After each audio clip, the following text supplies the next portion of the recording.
सकाळ सकाळ असा गरमागरम नाश्ता भेटल्यावर अजून काय पाहिजेत. मस्त थालीपीठ, टोमॅटोचा ठेचा, हिरव्या मिरचीचा ठेचा. चला तर मग नमस्कार, मी दुर्गाज रेसिपीमध्ये तुमच्या सर्वांचे स्वागत करते आणि पुढील रेसिपीला सुरुवात करते. इथे मी 2 मध्यम आकाराचे कांदे घेतलेले आहेत आणि ते बारीक असे चिरून घेणार आहे. हिरव्या मिरच्या घेतल्या आहेत, त्याचा बनवणार आहोत आपण ठेचा. हिरव्या मिरच्या, 10-12 लसणाच्या पाकळ्या आणि कोथिंबीरचा मी खालचा भाग घेतलेला आहे ठेचा बनवण्यासाठी. आता याचा मस्त असं मिक्सरमधून जाडसर आपण ठेचा बनवून घेऊयात. मी इथे उरलेली कोथिंबीर बारीक बारीक चिरून घेणार आहे. त्याचबरोबर मी पालक घेतलेला आहे, तो पण बारीक बारीक चिरून घ्यायचा आहे. पराठ्यामध्ये टाकण्यासाठी ज्या भाज्या चिरल्या जातात ना, त्या एकदम बारीक चिरायच्या, जेणेकरून पराठे आपले व्यवस्थित येतात. एका मोठ्या ताटामध्ये थालीपीठ भाजणी काढून घ्यायची आहे. मी थालीपीठ भाजणी कशी बनवली त्याचा व्हिडिओ अपलोड केलेला आहे, चॅनलवर जाऊन नक्की बघा.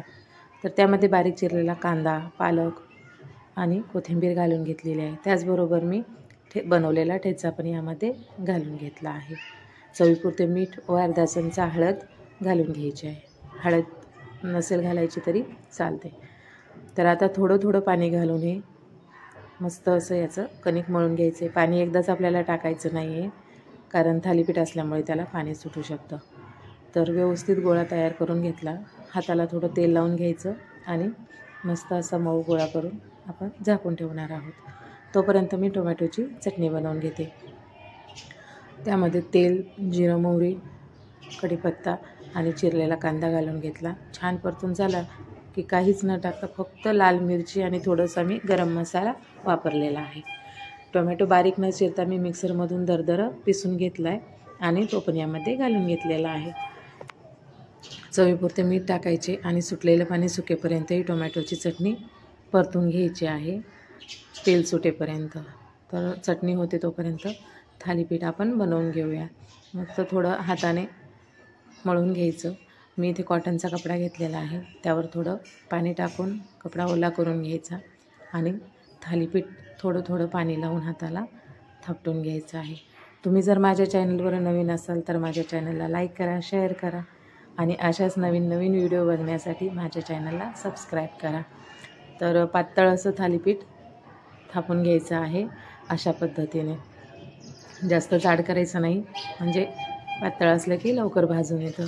थालीपीठ बनवताना तुम्ही भाज्या तुमच्या आवडीनुसार टाकू शकता. पालकऐवजी मेथी किंवा त्यामध्ये फक्त कांद्याचं थालीपीठ पण बनवलं जातं, किंवा ज्या भाज्या तुमच्याकडे अवेलेबल असतील त्या भाज्या वापरून थालीपीठ गरम गरम मस्त कुरकुरीत होईपर्यंत तेल, तूप, बटर जे असेल आवडीनुसार ते लावून भाजून घ्यायचं आहे.